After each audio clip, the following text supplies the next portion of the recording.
You're listening to The Gorge. This is a podcast where my friend Sara and I gorge ourselves on overanalyzing a game or game-related topic every week. Today we are analyzing E3 2016 with our good buddy Othar. But hello, everybody. Are you super ready to be really, really unimpressed with like 95% of E3? Just like I am every Oh year. boy! Yeah, it's slowly becoming the norm. Ever since like 2013 or 2012 even, like every E3 has just been like at least 70% nothing. Yeah, I think E3 kind of survives off of the rest of it.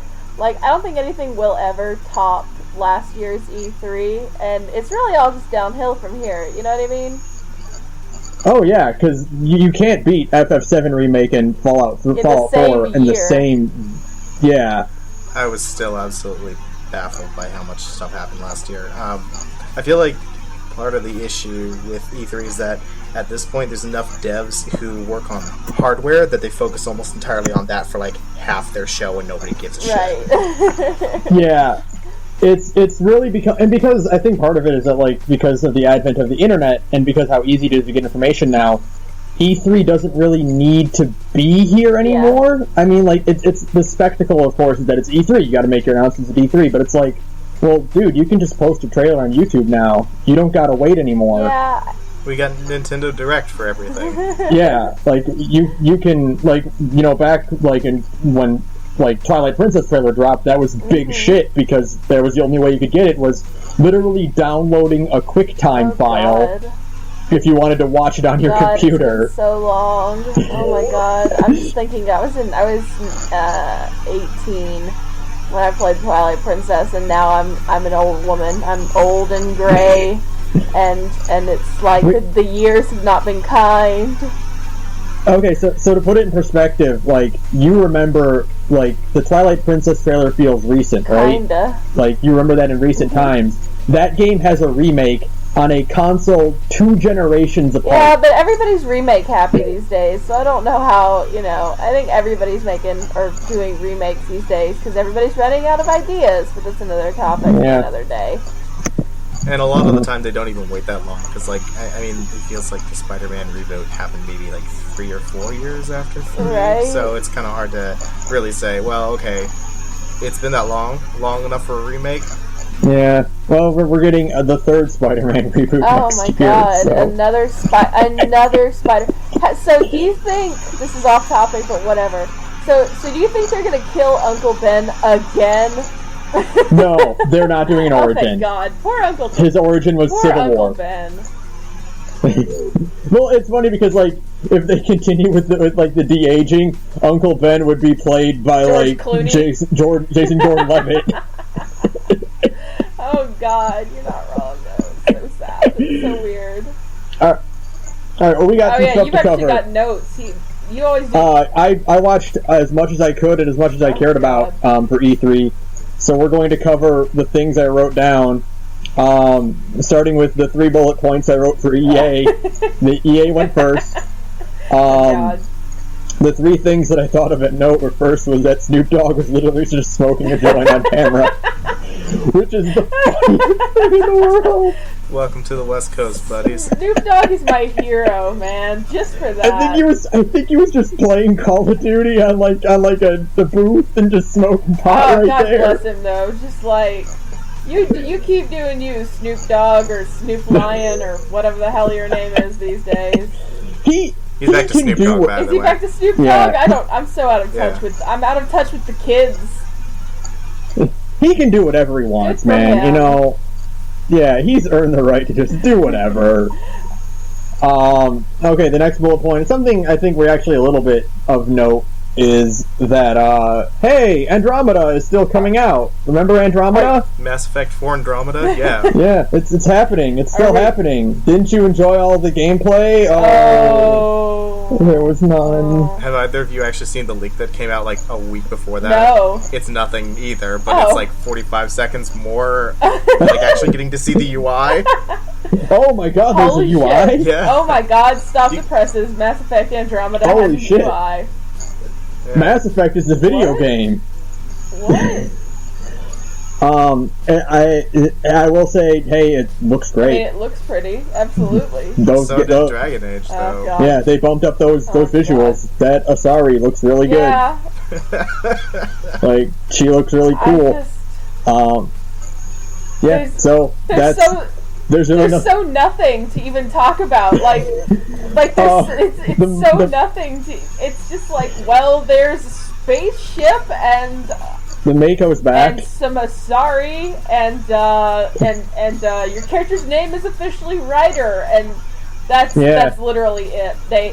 Amazing. I'm gonna name him Dick. All we officially know is that like everything that happened in the like survey that got leaked a year ago is probably real because everything in the trailer was everything that backed it up. Really? Okay. Yeah. The sad thing is like that, like that trailer was like 2 minutes long. Half of it was footage of devs working on models and stock footage of spaceships. Oh my god, it's so like kind of jerk offy. I mean, I love Mass Effect. Obviously, I played the fuck out of it. But like, man, when you're showing people making the game in your trailer and not as like a behind the scenes thing, like this is our trailer. That's not a trailer. That's just garbage, and that's just crap. We don't have any footage to show. Stall for time. Quick, take some pictures of the people making pretty pictures. I don't know. It's just weird. It's just weird. We'll be done for the actual N7 day. I promise, guys. Yeah. Well, don't worry, it's coming. Despite all warnings. So hasn't it had like 3 writers leave or something like that? 4. One of them. Well, no, one of them wasn't a writer. One of them's like the dev director, I think. Okay. Wow. So it's just been a total cluster. Rough. Yeah. Wow. Like it's like an echo of Mass Effect 3, where it's just like, hey, the entire staff of Mass Effect 1's gone. No. Oh shit. My god. I am really excited for Andromeda because either it's going to be really awesome or it's going to be such a train wreck.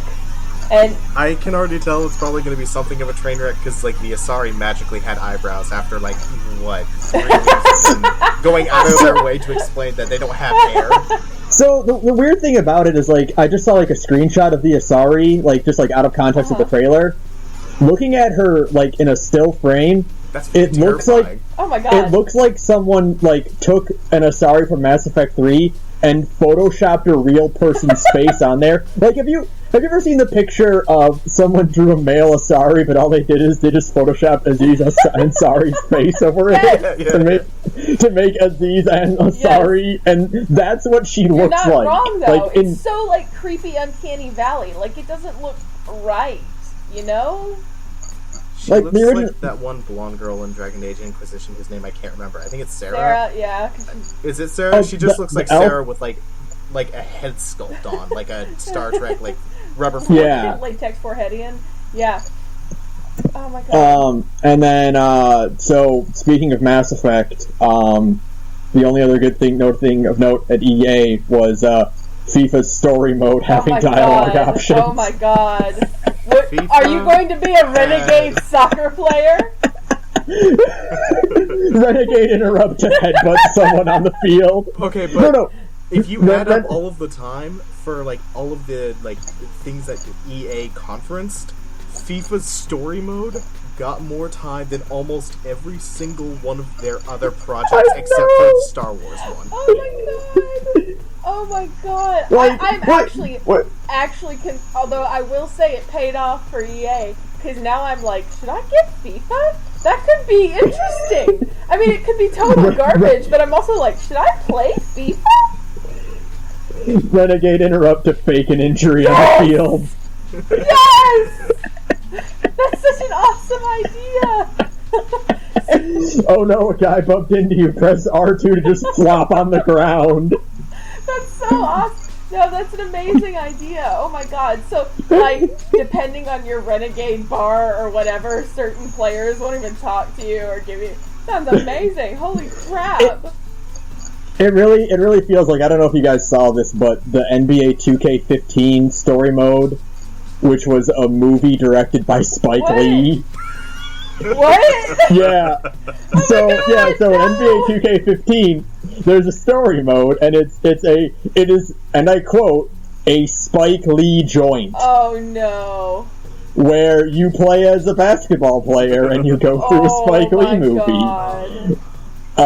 I honestly recommend, if you're watching this and you haven't done it, go watch the Two Best Friends play on the Switcher channel. They did an LP of it, and it is. My God. There were every episode I had to pause it so that I could stop laughing. Oh my God! I'm just like in awe. I'm so out of touch with the sports video games. This is a whole new world to me. What's next? NCAA to AA comes back and you get to play as a college football player who's trying to not take bribes. My God, I love this plan. It'll be an RPG. Yes! It'll be a turn-based RPG. Oh my God, a turn-based college football RPG is the single greatest thing you have ever said to me, and I would play it.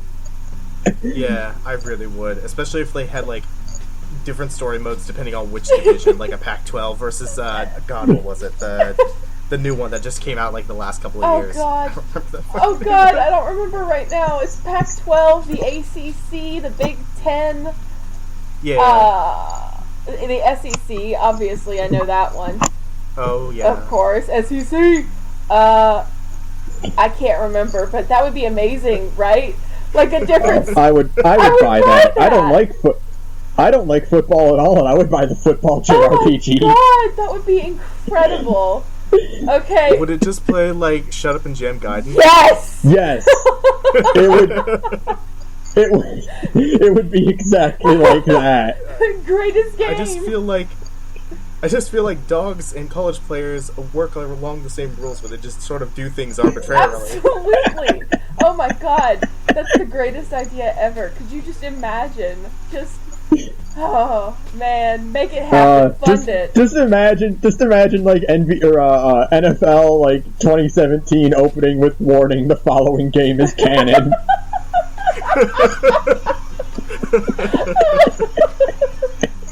Okay. Oh my God. Okay. So we're done with EA because there's a whole lot of nothing. That'll do it for EA. Here's something that we actually care about.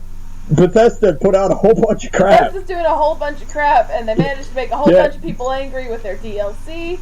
But Doom is cool, and Quake is back. It's Quake.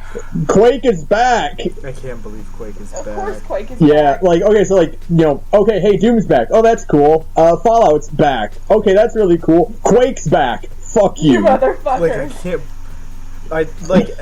Last year when they finally went like, okay, hey guys, there's gonna be a Doom game coming out soon. My immediate thought is, oh well, what the fuck's next, Quake? So I can't believe Bethesda's like, oh, just you wait, wait. You know, we were saying, you and I were watching me and Ben were watching the Bethesda conference together, and I don't know when it happened, but somewhere along the way, Bethesda became Valve. They just decided one day, they just woke up and they're like, you know what? Fuck it. We're just gonna make all of the good first-person shooters. They don't even give a shit anymore. They really are. Like, Valve just stopped making games. Like, after what was it? Evolve? Did they put out Evolve? I think, no. I think, it's not... I think Dota 2 was like literally their last thing that they have done in the last several years. Because I thought they put out that game where it's like a 4v1 where you fight the giant monster. Was that Evolve, or I'm thinking of a different that generic was Evolve, title? I think, but like I'm not entirely sure if that was actually done by Valve or not, though. Okay, because whoever, but they have to stop making games, and so now Bethesda stepped up and put out a whole bunch of really good games. They just exist off of Dota 2 tournament money. Oh god. Yeah, and TF2 and forever. TF2 hats, because I guess it's a hat simulator. Yeah. Oh man, Will Overwatch kill TF2? No. God. It's trying, but no. It's trying real hard. Overwatch killed every other arena-based shooter. I don't mind. I mean, we're not talking about Overwatch, but at least Overwatch looks cool. I mean, I'll never play it because I hate playing video games with people, but at least it's pretty. Fair. At least it's pretty. Overwatch killed Battleborn before Battleborn even poor existed. Battleborn. It never stood a I feel bad chance. for Battleborn. Oh, good It try. never stood a chance, man. Speaking of games playing with other people, hey, Elder Scrolls card game, who cares? Oh, man. Why did you open with Because that? I had to get it out of the way. Man, was that the universe is so ambivalent about the Elder Scrolls card game that the actual stream fucked up. Like, the stream itself for the Elder Scrolls card game cut out across every single streaming service, and it was like, wow, nobody cares about the... It's like, we need to have downtime in here somewhere. Just fuck it, throw it in there. God. We need a commercial break. Let's just do it during the card People game. need to pee! Also, Pete Hines was on fucking something was during Pete that Hines conference. coked out of his mind or what? Oh, he was like face down in a pile of coke, Scarface. like minutes before walking on stage. Like he was legitimately tweaking during that, and just like like I just expected for him to start like scratching his neck like Tyrone in Chappelle's show. You know what I mean?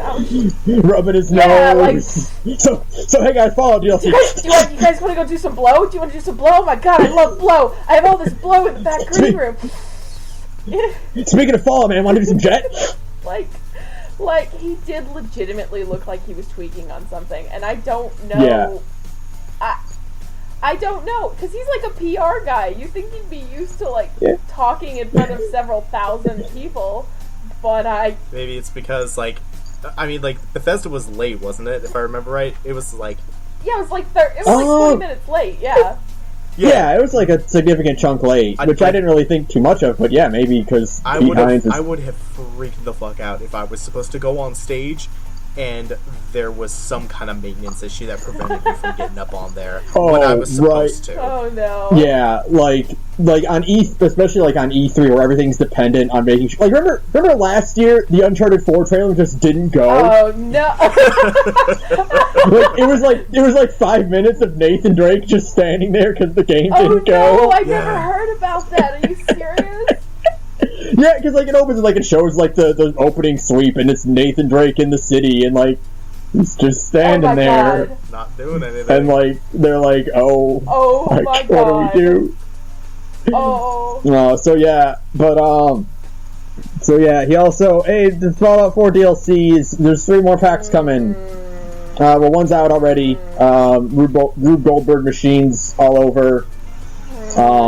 Basically, it's hey, we know there's mods for this, but we're gonna make it official anyway. I just found a mod that gives me Pee-wee's Playhouse playlist as a radio mod. Okay, then it's worth it. Yeah, DLC's worth it 100%. This is the best DLC ever. It came out before the workshop even got announced too, and I was like, oh, there's got to be a reason for this.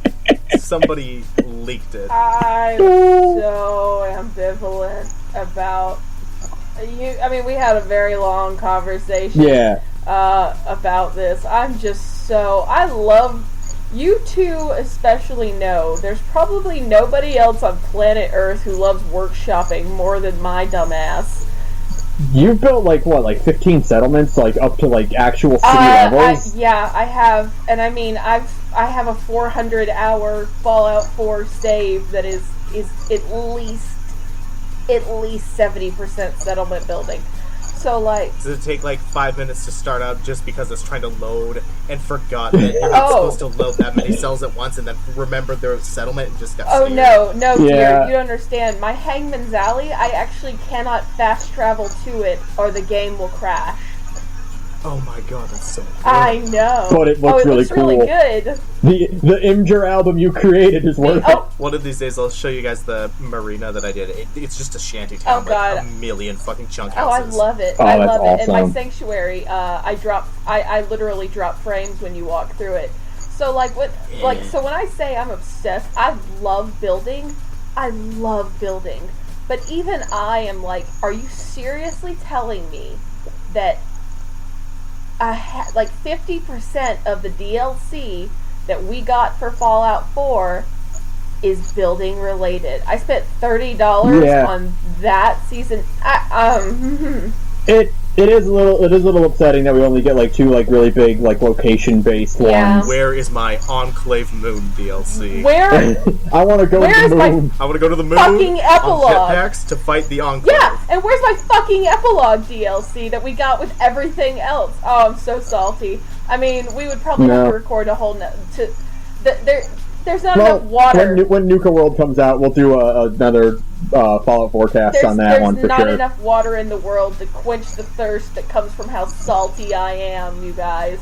I'm real salty. So I know. But you know, it's not all bad. Building a vault. Well, I guess building a vault will come with like a small story pack, like Automatron did. Right. So that's something at least. It's kind of cool. That's cool. It's kind of cool. Yeah. I don't know what they're going to do with it. And then Bethesda is talking to Sony and Microsoft about getting the mod limit increased. Yeah. Apparently it was, like, there's a 2 gig limit right now, and that's more of an issue with Microsoft being like, you want how much data on our servers? No, actually, us PS4 owners got screwed harder than anybody else. Did you not hear? No, what happened? We're only getting a 900 megabyte limit for mods right now. Oh, throw that in the garbage. I know. I'm going to break my disc right now. Yeah. All right, never mind. Bethesda's garbage. Burn it all down. I think it's Sony's fault, which doesn't surprise me at all. Sony is a pretty big dicks when it comes to modifying their systems. And we can't even get you can't even change sound. There's something weird about sound files. Like, you can't, like Xbox right now, you can, if you die, you can get a mod that plays what you say, obviously. You can't do that on PS4 right now because they don't let you change sound files. It's really weird. I'm betting it's because Microsoft is a hardware company and Sony is a media company, and they own copyrights to a lot of shit. So there's something.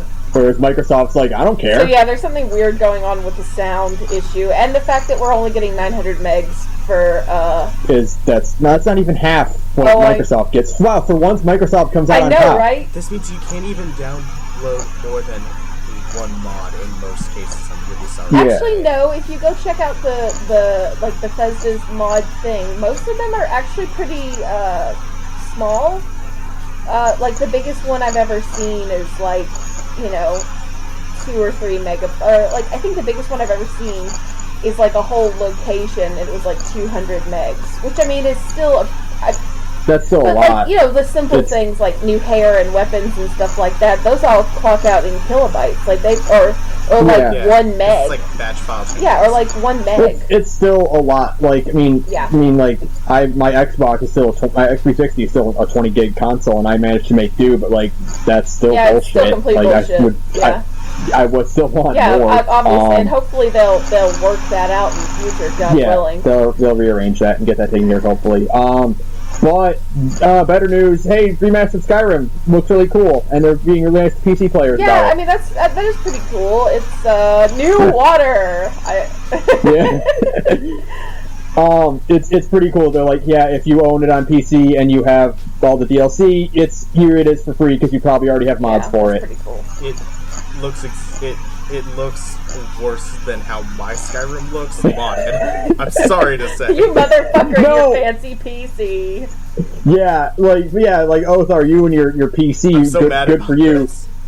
Me, who has a PS4 and didn't play any of Skyrim, and I'm like, this is really hype for me because I get to play the fancy Skyrim now, and we're getting mods for that one too. So cool. Oh, that is good because there's the Skyrim's modding community is way better than. I want to get Black Spider-Man with a Keyblade. What? I want to get Black Spider-Man with a Keyblade in my game. Yeah, that's totally what you want. And and anime girlfriends. Yeah, I want to give a skeleton anime hair. Man, I just realized, I hope to God that Microsoft and PS4 can manage to get the body slider stuff added in, because that would make for a you know what? There's only 2 mods I really need. I need the mod that turns dragons into Thomas the Tank Engine, and mods that turn the dragons into Macho Man. Macho Man Randy Savage, R.I.P. homie. For real, that's what we need. I need a Macho Man. I need everything to be Macho Man. Yeah. We also got Prey, which looks pretty cool. I wasn't expecting Prey at all. No. I'm actually really shocked because, like, and maybe I'm misremembering an E3 from days gone by, but they announced a Prey 2 like a billion years ago, and it got shit canned, right? And it was like like a weird space bounty hunter game. But I don't think this is the same It's Prey. a reboot. I looked it up. Okay, is it? Okay, it is a reboot then. Okay, the series, all right. Which is strange. Because like they didn't like because I remember like loading weird like they never referred to it as Prey 2 or like the sequel to Prey. So I thought it was like a new franchise that had the same name, but no, if it's a reboot, that's pretty cool. But it has nothing in common. The only thing that seems to be in common is the main character, who, God willing, we can pick their gender, but we'll see. Yeah. The main character is like a science experiment, and I guess the only connection it would have to the original Prey was if he was an alien abductee, because that was what Prey was about, was that you were abducted by aliens and shit went wrong and it was all fucked up. And so that's kind of the only way it would even bear resemblance to the original Prey. But I'm still really interested. I mean, the trailer looked neat. Yeah, it looks like a combination of like System Shock and Dead Space and like a little bit of Soma in there. Yeah, it looked very interesting. So like cool premise. Like I thought it looked really cool. Like I was telling you, it kind of looked like what happens when you give an indie game like a big budget. Yeah. So. I mean, there's not much to say because there's just a cinematic trailer, but hey, it looks cool. Pretty. Yeah. Let's see. Someone is going to die playing Fallout 4 VR. Oh yeah. That will kill someone. Me. It will be me. Yeah. I'll be that person. This game is either going to kill someone who is playing it, or someone's baby will die because they are playing Fallout 4 in VR. I'm trying to find their video game baby, not feeding their actual baby. That's too much power for one man to handle. Man. Someone will be dead playing that. Sounds so cool. I want to do it. Get ready to fork out what is TSVR like? $400 for the PlayStation VR. Yeah. Are you? I mean, okay, deep breath. I understand, but seriously, $400? Absolutely not. I would just no. Look, there still is nothing for VR that justifies buying a VR headset right now. Fallout 4 does come pretty fucking close. It does, but like I can just play Fallout 4. Like there's no like thing that's like play this in VR because that's the only way you can experience it. Which is a shame because VR could be cool, but like it's not commercially viable yet. Expensive. But still, someone will buy it and someone will die. Somebody will die, and like I said, it'll probably be me because I still, even with all my bitching, I love Fallout 4, you guys. I love Fallout, and I love doing really stupid things in Fallout that are absolutely suicidal, so I don't think I'll ever get the VR for Fallout, because... You're gonna be like Power Armor, jump off a building, and like freak out. Oh, hell yeah. Sounds awesome. Holy shit, that's why you buy VR. Oh my god. Yeah. Man, this wind falling right past me feels like real life. Slap. No! It's like a death claw's really tearing my face off. It's just a homeless man beating you with a broken glass bottle. Okay, so... final thing for the best, it's the best thing ever, fucking Dishonored 2 looks super so sick! Oh my god. Alright. It looks pretty. I'm gonna come to Oregon and kick your ass. Yeah. I'm sorry, Sara, it didn't get me as hyped because like I never got the opportunity to play Dishonored 1, so it's just like, well, this looks really cool, but I don't get the context. Yeah, I've only played a little bit of Dishonored 1, and you beat it, Sarah. I literally beat it 2 days ago, on Sunday. I will say right now, Dishonored and Batman are without a doubt the best stealth I've ever played. I will say that Dishonored is probably the best BioShock game I've ever played. You're not even wrong. It's a very BioShock Dishonored game. is definitely the best BioShock game I've ever played in my life, and Dishonored 2 looks like the best BioShock Infinite that never happened. Yeah. Alright, well, you've sold me. Othar, go right now and pick up the Definitive Edition on your PlayStation for $20. Yeah, right, I just got Overwatch for the PC. Okay, well then you're gonna Oh, be dead. it was So nice all right. knowing I'm just gonna wait for my next payday. It was nice knowing you. So bye, Othar. We'll never see you again because we'll be playing Overwatch. Yeah, right. I mean, like TF2 never took that much time. Oh god. Like just like all the crap you can do in that game looks Oh my amazing. God, all of Emily's cool powers, the shadow hook Oh shot my you god, get. and her cool shadow walking thing, and Yeah, and oh man, I could just, because like having now played the living shit out of Dishonored, and I will say though, holy shit, the DLC for that game is really hard. I had to like take a step back to like do other things, because like the Knife of Dunwall is really hard. I can't even explain it. I think it's just because like the enemies are in a more like tight area so they can see you more easily. But man, yeah, and you also said like your powers are like slightly rearranged and like muscle memory will kick in and fuck up your stealth really bad that way. But like no, just because like the powers in Dishonored that I did use, because obviously my first playthrough was low chaos, they were really cool, and all of the high chaos powers are even cooler. And so I was saying I'm just going straight up kill them all in Dishonored 2. Like, low chaos is fun, but nah, fuck that. I'm gonna kill everybody. I prefer that because I really like. Usually I don't like it, but in games like this, I love taking the hardest route possible for stealth. It'd be so awesome.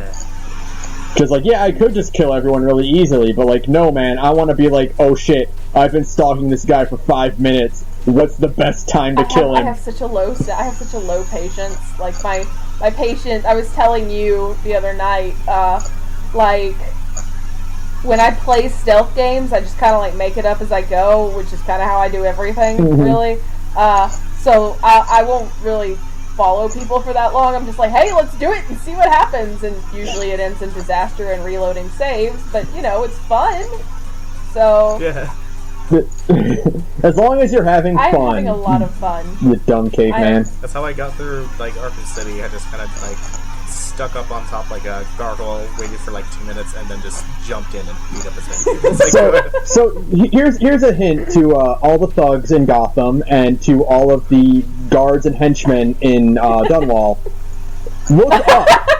You're right. Just look up a little turn bit, your head because the guy you're trying to kill will always come from above you. Every single time. I got so used to being like high up off the ground in Dishonored that toward the end of it there are a few sections where you have no choice but to be on the ground because of the area you're in, and I was nervous the whole time. I was like, this feels wrong. I should be 30 stories up. Like, it just was just not, I was not cool with it. And so yeah, because guards never ever ever look up in a video game ever, it makes things incredibly easy. And I feel like I almost felt like I was cheating at a few points, because like I upgraded the Blink's distance, which is like your little teleporting move, Othar. Oh. I upgraded Blink's distance pretty much as soon as I could, and I felt like I was cheating the whole time. You can travel like you can travel like a football field with Blink 2. Like go. God, like the melee vats in Fallout 4 was comical. Yeah, So it's like that. Warp. Oh, good. It's just like that. It feels so good. It's just, it felt unfair. Like the first time when I realized how much further you can go, I was like, was this a mistake? Yeah, is it like the McCready's perk where they type in the wrong number? They accidentally added 9 an extra 2 times. How do you fuck up that bad?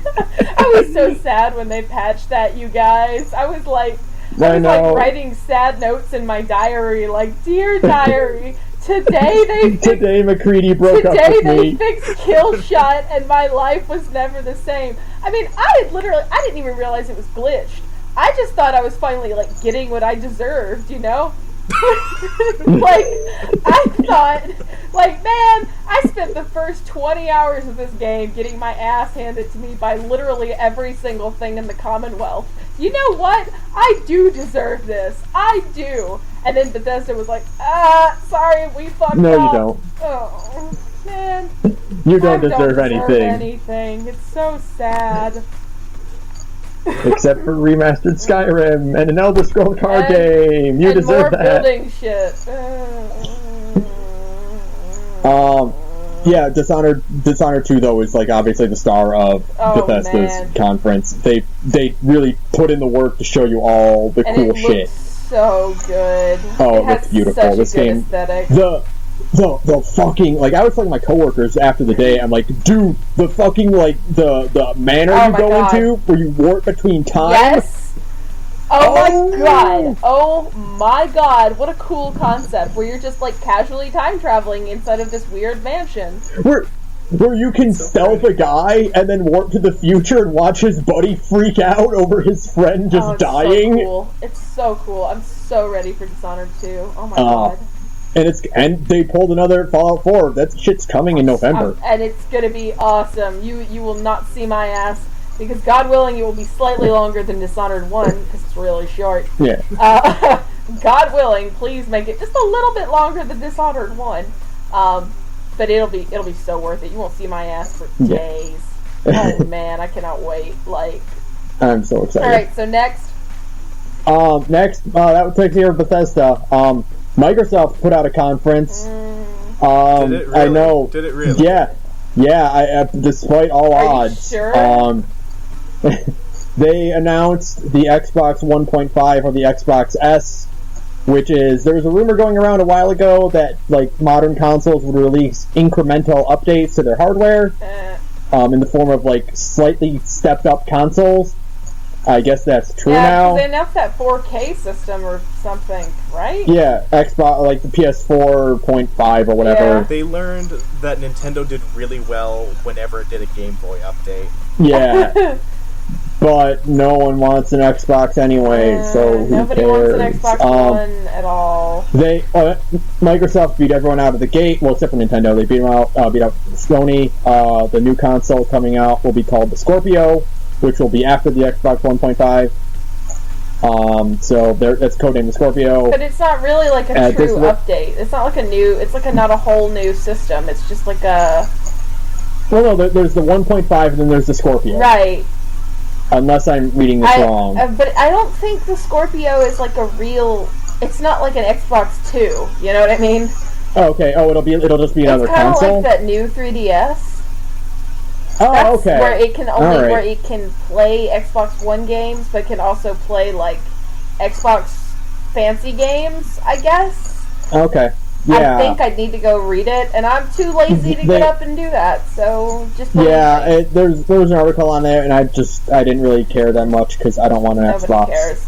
Nobody cares. The only thing of note they put out that I saw that looked really interesting is, hey, Dead Rising 4 is coming. It's set in Christmas time, so you have Santa stuff to throw at zombies. Anybody care about Dead Rising? I don't think so. That's unfortunate. Oh, sorry, do you care about Dead Rising? I played it once. Okay. That's it. Does that count? Sure. Dead Rising 2 was fun. Dead Rising 3, no one played. And no. Dead Rising 4 has Frank again. And nobody's gonna play it either. Yeah. It feels like the zombie apocalypse equivalent to Madden. I'm sorry. Yeah. It is. Yeah, I can see that. But hey, you can get a crossbow that shoots out sharpened candy canes, so that's pretty fun. Cool. Ubisoft also put out some stuff. Does any of it matter? But they put out Watch Dogs 2. Hey, guess how that's going to disappoint everyone when that comes out. Oh God, Watch Dogs 2. Are you excited for more disappointment? I've never been so unexcited by anything in my entire life. I just felt secondhand embarrassment when they first released information for the first Watch Dogs. So, oh God, this one just kind of feels like they were trying really hard to make it funny instead of like dead serious, and it didn't work out. Ubisoft is literally that JonTron bit where he's like, "Fool me once, I'm mad. Fool me twice, how quickly?" Like that's because like we've been down this road before. Yeah, you showed off the fancy trailer. Yeah, you showed off the fancy trailer for Far Cry 4, for Watch Dogs, for The Division. in the Division, and all three of those games just took a nosedive in quality. Man. And I enjoyed Far Cry 4, but even I... Yeah, I did too, but like the comparison, those early shots, there's no comparison. Not at all. It's crazy. Oh. The only thing I wrote down here that I thought actually looks pretty fun is South Park Fractured Butthole. Actually looks pretty cool, because apparently the first South Park game was actually pretty good. It was alright. I preferred Dark Souls. So, I mean, maybe that's what they're going for, though, with the second one, because that is the most Dark Souls joke I've ever heard. Yeah, like, well, the first one was like, what was like a Paper Mario type RPG. Yeah. Like, where you had the reaction commands and all that, and like, that was pretty cool. And the second one looks like they're trying to step that up and do something different with it. It looked funny, and people who like South Park were really impressed with it, so it looked pretty cool. Yeah. I'm moving on. I wrote it on here because I think the pun is pretty funny. I haven't watched a South Park episode in, like, what? 5 years. Like a new year? Like a new one? Like, years. At least 6 years. I just think The Fractured Butthole is a funny title. Play as much Dark Souls with me as possible, then, because, man, it never stops getting played. Be wary of horse. My favorite Dark Souls note will always be "You can do it, skeleton." Hurrah for skeletons! Yay! Sony put out a bunch of crap. Good for Sony. They actually brought video games to the video game conference. Yeah. Can you believe it? I was actually, like, dead serious. I thought that they were going to, like, come up and then talk about 4K TVs. Yeah. Like, for 40 minutes. No! Right, like, just, like, TV and, like, VR and, like, all that crap. Because Sony does that a lot, and I was expecting them to do it again. Wasn't it it was last year, right, where they talked about, like, fancy TV and stuff for a while? Yeah. We're gonna talk about the last 2 years in a row, actually. We're gonna talk about television, but not for too long. Because we look like bricks. I will say right off the bat, holy shit, why did they bring up Orlando at the Sony conference? So the cringiest thing I've ever seen in my entire life. I get it, it's a serious thing, and you wanna, so, like, Bethesda, I think, or was it EA, had pins on, which is fine. Yeah. You know, that's good, but, like, getting on stage and be like, okay, let's take a moment, like, following that up, like, before that with fucking God of War 4. Yeah. You can't show God of War 4 and be like, let's take a moment of silence. Yeah. Like, no, fuck you. So, it was, like, the cringiest, most, like... But it's such a video game, like, it's such a video game thing. Like, that's such a, like a EA, or like a game industry thing. It's... Like... It's a businessman thing. Yeah, and I was just like, ew, gross, make it stop, it's so nasty. And... Not the time, Horrible time for you to try and, like, make yourself look sympathetic in the wake of a horrible series of murders. We got part of that, I think someone did, like, what show was it? It was, Spike TV's Games thing. God. After Iwata died, and they did a tribute to Iwata, and it's like, no, fuck you, not the time. Yeah, it's just gross. Like, don't do it. So, yeah, moving on from the from the absolute nastiness that is trying to capitalize on, murder victims. Yeah, and let's talk about video games. God of War 4, though, does look interesting. I really like this concept of backseat gaming and NPC. I really dug that. But if that entire game is that, I'm going to get really tired real quick. Yeah, the God of War 4, aka The Last of Gods. Yeah, so... Because it's basically The Last of Us, what you're playing as Kratos, and he has a little boy who will shoot him with arrows. I did not watch it. Again, that's another series I'm really ambivalent about. I played 1 and 2, and I was like, I've had my fill of God of War. It's an interesting, like, step for the character, I guess. Beard. Like like it's a neat, like, thing to, like, completely change the style of the game into like, instead of your hack and slash character action, into something a bit more, like, slow and, like, more one-on-one, I guess.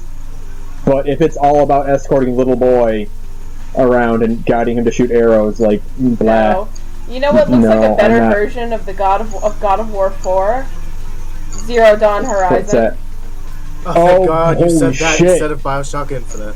Oh, thank God. Zero Dawn Horizon. Oh, God. Holy. Okay, so Zero Dawn Horizon looks like Sony's like, oh, Zelda. We can make Zelda. We can make it look really awesome. Holy crap. That game is like everything that game was showing is like, this is a video game. It's so cool. Like, what a neat concept. Like, it's like post-apocalyptic. It's post-apocalyptic. Yeah. Like, it's... Like, they rebuilt their shit already, and they're, like, stepping up again, but, like, hey, there's still robot animals, and you can tame them. I can't say that. Hold on. Post-apocalyptic pseudo-fantasy adventure game? What a cool concept! And, like, just, like, the stuff you see her doing with the arrows and the traps and the jumping. Horses and the cool robot dinosaur things that you see, like the giant robot dinosaurs that are like just like these huge gentle giants like lumbering across the landscape. Yeah.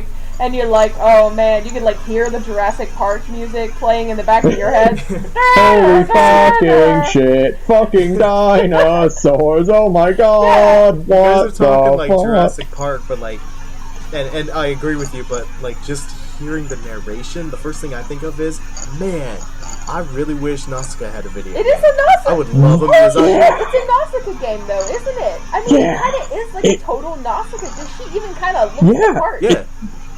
Like, that's awesome. Oh, man, that makes me even more excited now. Thank you, my friend. And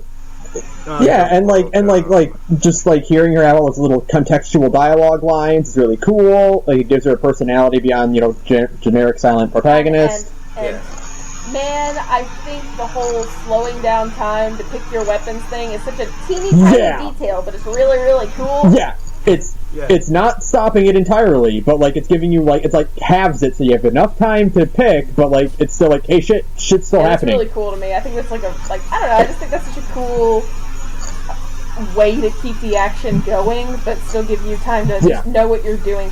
I love stuff like that. I love the idea of a game that just constantly makes you keep going unless you hit the pause button. Like, to me, that's just way too much fun, Yeah, this game is going to blow people's minds. I can feel it. This game is going to be huge. So. I really hope it blows up. Who's developing it? I have no idea. Somebody Google that. I left my phone in the living room and I'm too tired to go get it. I totally dropped the ball. I actually, I saw the trailer, I got really hyped, and then, I completely suppressed it until you guys brought it up, 2 minutes ago. Here we go. Let me see if I can pull it up real quick. It's being developed by... No... Here he goes. He's hacking. I'm typing 1,000 words per minute. Oh god, he's cracking into the matrix. Here it is. It is developed by... He's watching a dog. Guerrilla Games. Oh, okay. I've never heard of them before. What did they do? They put out... Did they put up... Killzone! Oh, good for them. Okay. So it'll be good. Right. It'll be good, because I like Killzone. Everybody likes Killzone. I mean, it's nothing, to write home about, but it's fun. So yeah, good for them. They do the things and good. They do good things, so good for them. Good for them. Speaking of exploration games that are big and open world, holy fuck, Last Guardian has a release date. Oh my god. I still don't believe it. I still don't think it's gonna happen. You weren't watching the stream at that time, were you? No, I was not, but you told me that, and I was like, what? Yeah, I texted him I'm like, holy shit, Last Guardian has a release date, and you're like, I don't believe you. Him. I will not, it's just like Kingdom Hearts 3 and Persona 5. I will not believe that Last Guardian is out until I am physically holding the disc in my hand. And even then, there'll be some doubt. I won't even believe it until I'm actually playing the game. I'll be like, this was a blank disc that somebody just handed me. You know what I mean? Am I hallucinating? It's all just a mass hallucination at this point. Because, that's just a game that's been been in production for so long that I refuse to believe it actually exists until I am physically playing it. Because otherwise... Guts will get back on a boat. No,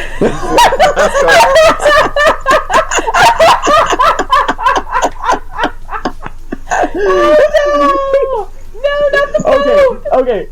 I just want to mention that because hey, Berserk game is also coming out. Berserk Muso. Is it? I do want to mention that I think the best way they could have ever done the boat is if Guts gets off the boat and he's like, boy, that didn't take long at all.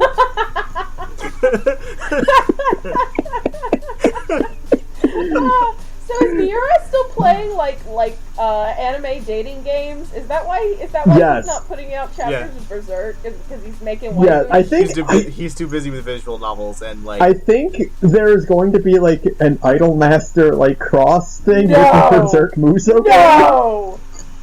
I believe. Oh that. my god. So the weird thing is, I just want to mention it because Berserk is relevant now. When I first found out that Miura was busy with Idolmaster, I thought, oh, they hired the guy who draws Berserk to do Idolmaster artwork? And then I'm like, that's a little weird, but, you know, hey, they got a hentai doujin artist to draw all that Pokemon manga. Play the living fuck. And make Mid-Zero for that matter, too. Yes. Yeah. And then I'm like, oh, wait, no. When you say he's busy with Idolmaster, he's just busy playing Idolmaster. No. I mean, that's better than the Hunter x Hunter guy, because, like, he broke his arm, like, twice, and then he just kind of stopped because he just didn't feel like picking back up where he left off. Did you see, like, there were chapters of is it Hunter x Hunter, or is it Hunter? It's Hunter x Hunter. Is that how you, like, pronounce it? There are, like, chapters of Hunter x Hunter that came out after, like, he went on hiatus, like, that literally that are just line drawings. They're not even finished. They're not even finished, and you're just like, oh no, it's gotten to this point. Oh no. I mean, like, to be fair, his like wrist just plain don't work. Yeah. Right. know. And I imagine his dear wife. I can't remember her name. The Sailor Moon. Excuse me, Naoki Takeuchi. Come on, guys. Okay. Keep up the Sailor Moon girl. I totally believe that she helped draw for some Oh, I'm of it. sure of it. Because his wrist is just that I'm sure of it. Yeah, that's I love that. That reminds me of, like, there's that one Penny Arcade comic where, like, Gabe, like, the real Gabe, Jonathan Gabe or whatever his name is, he cut his finger, and, like, he's calling Tycho about it, and Tycho's like, was it your right or left hand? He's like, I don't know, there's a lot of hands, I think my left. And he goes, oh, thank God, not the magic hand that weaves my straw into gold.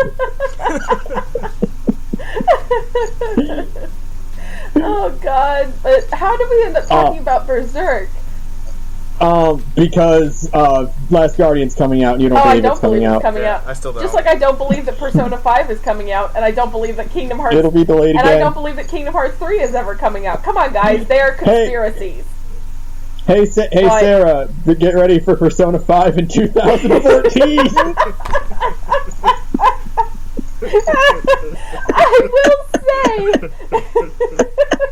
I will say that probably the best gimmick they could have ever done is have it come out on Valentine's Day, though. If it actually does work out this way, and, like, they actually do have P5 come out on Valentine's Day, that will probably be the single greatest gimmick of all time. Like, good for you. Put your waifu simulator out on Valentine's Day. Put your waifu simulator out on Valentine's Day, you piece of shit, and then go date Makoto, because she's the only character who matters in that goddamn game.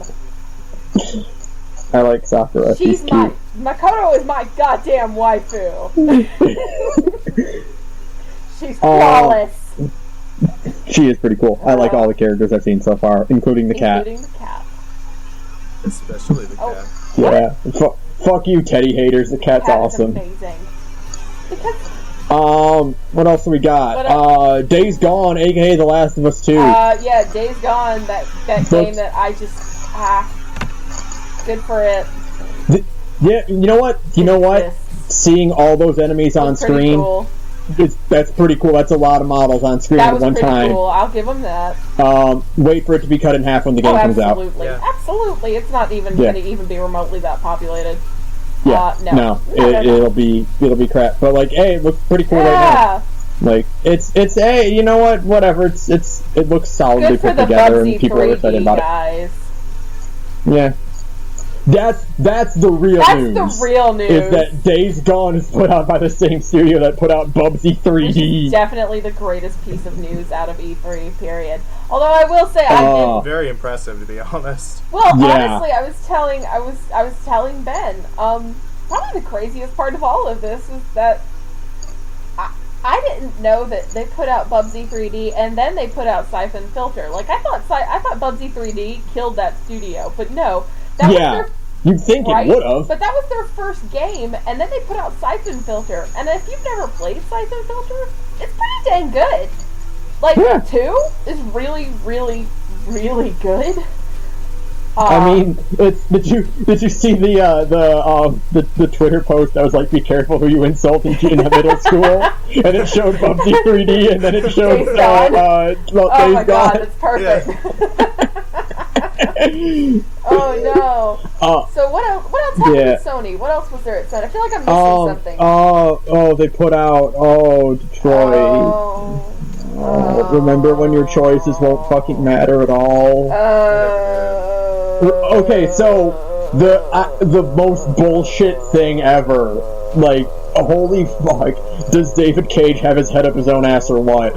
Is when he's like, my story is unique because the robots are the good guys and the humans are the bad guys. I can't do this all day, you guys. I hate David Cage.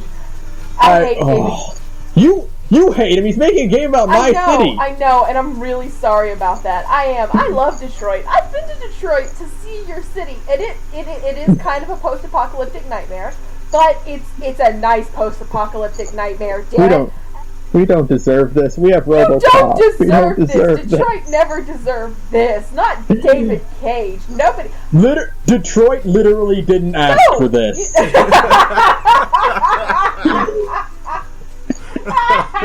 You sons of wait bitches.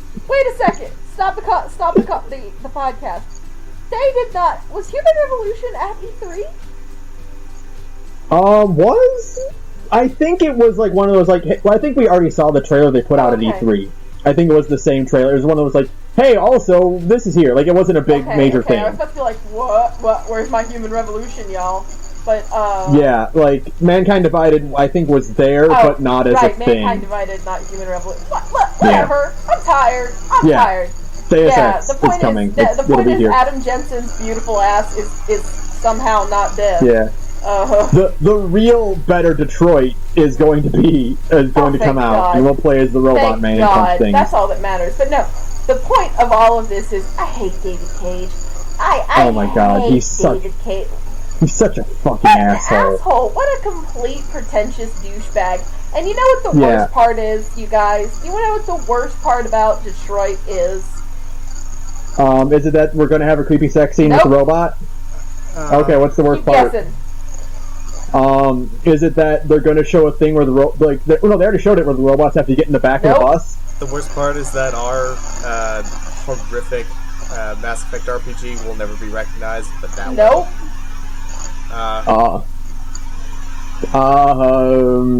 I have no idea. I'm lost. It's gonna sell absolute boo-koodles. You're right.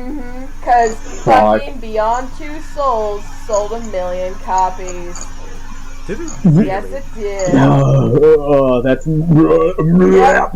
the worst part about all of this, is that people are gonna eat this shit up. Oh, it's so deep, you guys. Look, racism. Oh my god, that's the worst part about it. I was like, I hate Beyond Two Souls. Like, there are two pieces of media I hate more than anything in the world. One is the World War Z movie, and the other is Beyond Two Souls. And the amount of hate I have for the World War Z movie, it is a puddle in the ocean of hatred inside of my soul that I keep just for Beyond Two Souls. Like, inside of my body is a roiling black bubbling cauldron, an ocean of hatred for Beyond Two Souls. It brings out the eloquency in me, because I hate it so much. I can't even vocalize just how much I can't stand Beyond Two Souls, and how much you're doing a pretty good job. I could do better, because I hate this game. When I finished the game, I had felt like David Cage had just come into my house and shit on my floor. I felt Like, that man had managed to reach through my TV screen and rip out any love I may have ever felt for video games. I hate Beyond Two Souls. And that's how much I hated it when I finished it. And then I found out how much it sold, and I swear to God, So here's the thing, is like, it's like, okay, so it's gonna be a racism thing. Well, how well can David Cage handle racism? God. Oh, look at the Native Americans in Beyond Two Souls. That's how he'll handle it. Oh. It's not good, you guys. It's not good. No, it's not going to be good at all. I got to say this right now. I think the only game that's ever handled racism in a way that I really appreciate is in Yakuza, when they talk about Japanese American immigrants re-immigrating back into Japan. That's the only video game in the history of video games that's ever done it right. That's it. I'm trying to think of... Speaking of racism, and it's something that doesn't make me angry, though. I mean, racism makes me angry before... I'm not that Alabamian. But speaking of racism and something that doesn't make me angry, man, Mafia 3 looks good. Right? Yeah. Sure, alright. Mafia 3 looks really good. Mafia 3 exactly scratches an itch I forgot I had. I'll play that for $1. I will play me some Mafia 3. God willing, it won't be complete garbage. Because, like, Mafia 1 was okay, and Mafia 2 was okay. Both of them had, like, really wonky driving mechanics that they kind of made you use. So, and I'm sure they'll continue that fine tradition with Mafia 3. But everything else... I hope it's better than the Far Cry system. I don't know, I kind of like Far Cry's driving system just because of how completely insane it is. Like... That's fair. But this is Mafia, so it's in an actual city. Yeah, you want to have the good driving in that. And plus, Fallout, oh god, somebody help me. Far Cry 4 introduced, auto driving, which is kind of nice. Plus, like, I don't know, I like it in Far Cry when you can just go hurtling off the top of a mountain on top of an ATV. It's kind of fun. While trying to drive straight down the trail. It's great. Yeah. Off entirely. Kind of great. In the opposite direction. Far Cry 4's driving is like if the Mako were in first person. Yeah. I love it. That feels so much... Well, okay, no. Mass Effect 1 did give you that. If you just switch yourself into the tank fire mode. That's right. Oh god, that's just like asking to just vomit all over your controller. No. So yeah, Mafia 4, those look pretty cool. Yeah. Those we were talking about Far Cry 4 and Fallout 4. Yeah, Mafia 3. the numbers. Numbers are hard. But speaking of numbers, RE7! The game we all thought was PT. So, okay, but come on, you marked out. At this point. What? I thought Resident Evil was gonna die at I this thought Yeah. point. Just straight up like Mega After Man, 6? where they would keep like putting them in crossover shit until like they just slowly pushed it out the door. Like, yeah, you guys, we forgot about this. We forgot about this franchise. Somebody take it out back and shoot it. You know? Yeah, but like, okay, you marked out too. Like, we were both. I think everyone was like, "Oh my god, is this PT? Is this Kojima's game? I did think this was PT. I thought it was PT. We were literally saying in the stream, "Is this it? Is this it? Yeah, is this it?" And then we're like, and then it's like RE7. We're both like, "Oh, what?" I haven't played the demo yet. My younger brother did, and he said he really enjoyed it. He says the demo's really short, which sounds about right. Yeah, it is very much like a return to form to the classic survival horror of RE1, 2, and 3. And people are like, I heard someone say it this way, is like, yeah, it's a very different thing than the REs we've had in the past. But remember what happened last time? RE completely switched itself around. True. We got 4, which is still one of the greatest games ever made. So yeah, I mean, the worst that could happen is it is, almost as bad as 5 and 6. Yeah. Which in that case, oh well, we didn't really gain or lose anything. We're all used to Resident Evil being bad. Yeah, I mean, it looks very different, and I will cautiously be cautiously optimistic to see what comes next. I need to play the demo just to kind of get a good idea of what it's like. It is a very cool concept, and I hope it's executed well, because it seems like a lot of fun. to have a real horror game again, because horror has just been so lacking lately, and we were robbed of PT. And Allison Road got canceled. Did it? Yeah. That's a shame. The studio, because what happened was they had the Kickstarter, and then the studio was like, no, we'll pay for it, so they canceled the Kickstarter. And the studio's like, man, never mind. That sucks. That is such a shame. It's out. Think that, oh god, that's such a shame.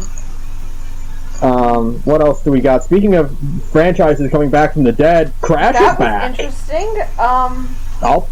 I'll play that. Yeah, I love Warped. I'll play that. I love Warped, like, for sure. I mean, it is kind of weird to see. There's something about Crash Bandicoot's, like, model and his proportions that when you take him out of, like, shitty PlayStation 1 graphics, he's really creepy looking. Yeah, like, the later, like, incarnations of him are not exactly like, great. Like, giving him actual teeth is really weird. Yeah. Like when they did the trailer for Banjo-Kazooie, like the 360 one. Yeah. And they looked all weird. blocky and weird. And Kazooie had, like, eyelashes. Don't even fucking talk to me about nuts and bolts. Sorry. I'm so glad Ukulele's coming out, though. Oh my god. Ukulele is just like... Have you listened to any of, like, Grant Kirkhope's or Wise's stuff? It's so beautiful. It's like listening to Donkey Kong Country again. It's bad. Like, Grant Kirkhope is a phenomenal musician. That man, right, like, he lets out rainbows of music. Just the most beautiful pieces of work you'll ever hear. I love that man. Is the, like, color coordination system he has for his xylophones, and does not stop. It's I love Grant Kirkhope's music, man. The red one. All right, now the Ukulele is the game that will save 3D platformers. I didn't play Banjo-Kazooie, so I don't have a part of this conversation. Banjo-Kazooie games are really good, and I love them a lot. They're a huge part of my childhood. Yeah, any good thing you can say about platformers, Banjo-Kazooie can say it better, I feel like. Yeah. It's better than Mario 64. It's better than Sunshine, I'll say. Yeah, but, like, not by a very big margin, but it stands up, like, noticeably better. Like, they are some of the most top-notch 3D platformers ever. And the amount of love that Playtech? Platonic is putting into that game is just like, yes, that's what I love. Just Italian chef, just the fingers.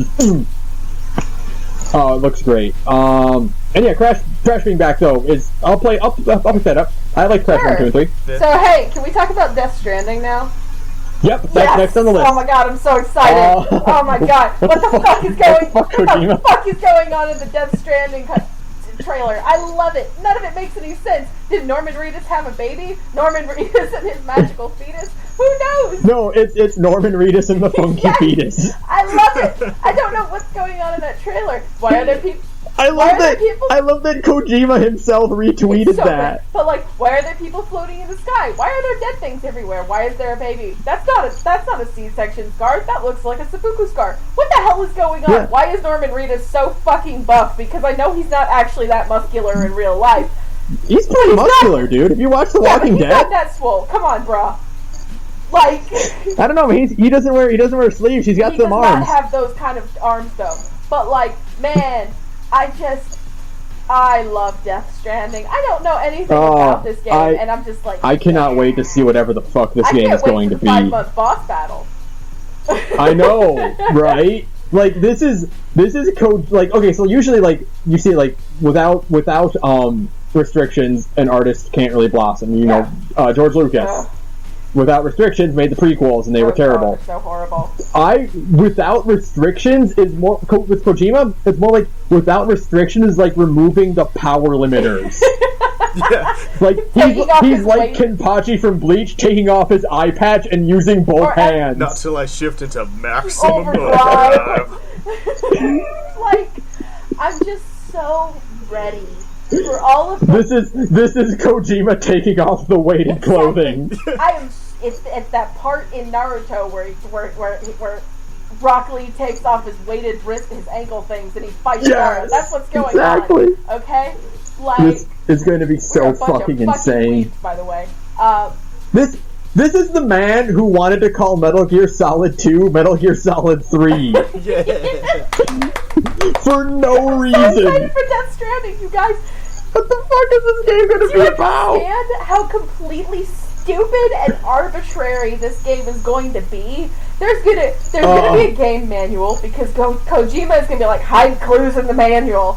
Okay? There's gonna be a manual, there's gonna be a website, you're gonna have to follow Twitter. God willing, you'll probably have to listen to the radio at some point in your life.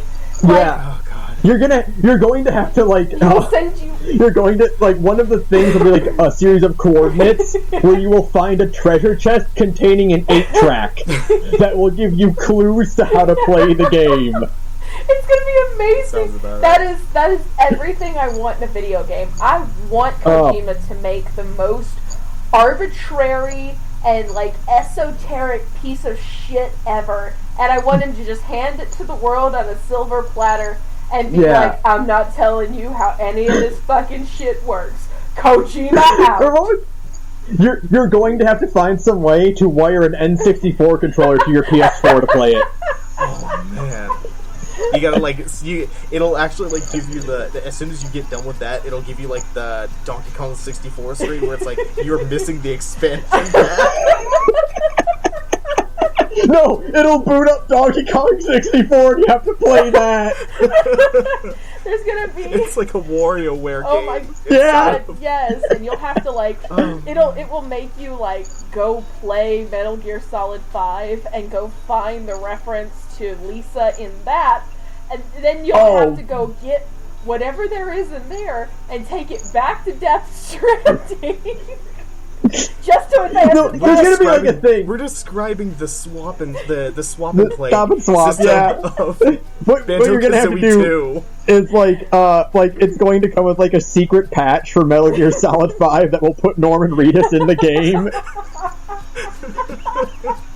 No, what'll happen is Death Stranding won't even have a disc release. What will happen is that late in the night, one cold night, Kojima and his men will sneak into Konami and create a patch for Metal Gear Solid 5 that completely erases Metal Gear Solid 5 and replaces it with Death Stranding.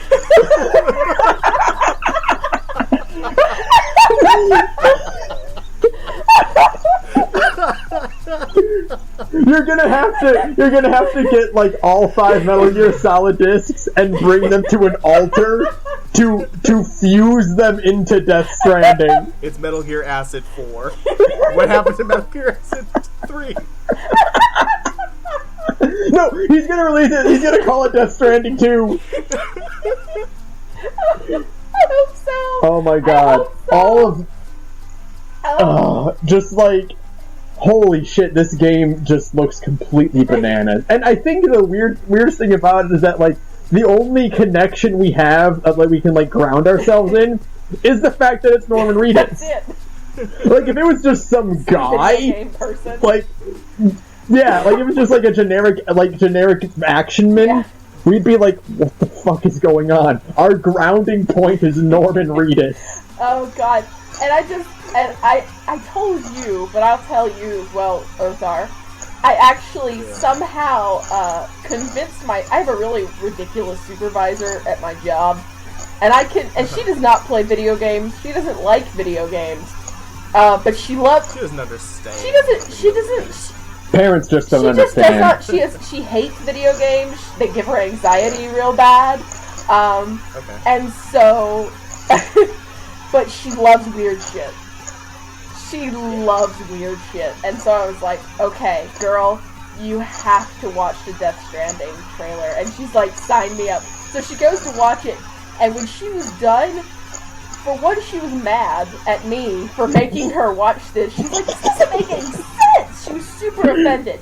And then, like, 2 hours later, we're working, and I'm minding my own business, and I'm doing my thing, I'm making my art, and it's dead silent in my office. And then Whitney just goes, I'm still mad about that trailer!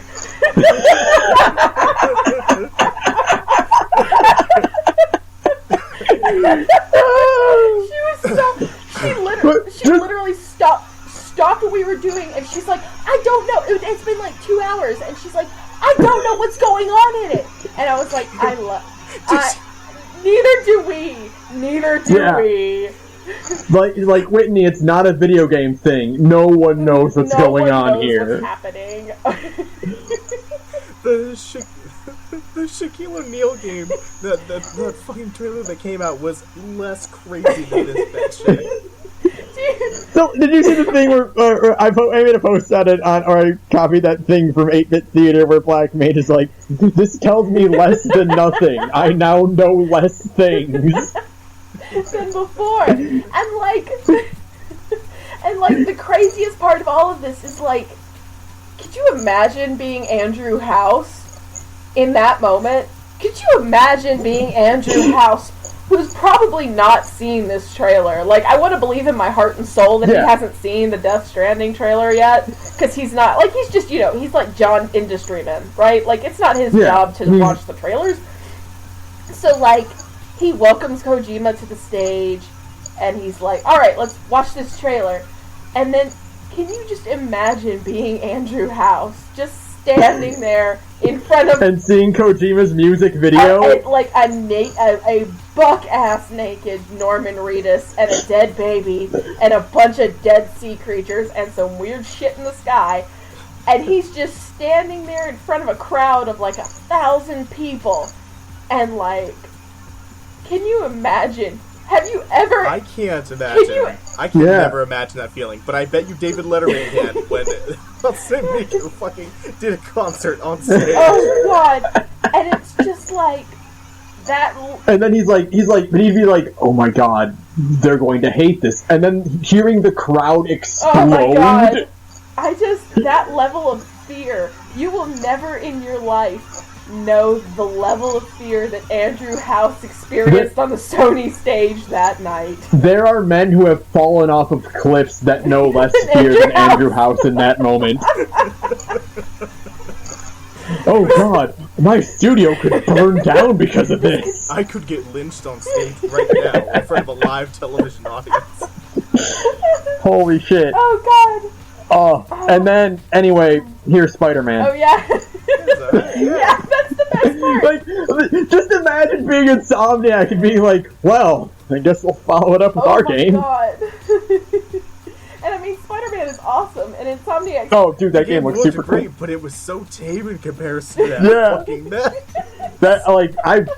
I'm super fucking levels of hype for an Insomniac-made Spider-Man game. Holy crap, but be like, okay, well, here's Hideo Kojima's project. And it's the weirdest fucking thing you've ever seen in your entire life, and then it's like, hey, here's a normal video game. Yeah, that's like when you're in high school and you get the one student who's really good at presentations, and then you have to follow up with your shitty PowerPoint.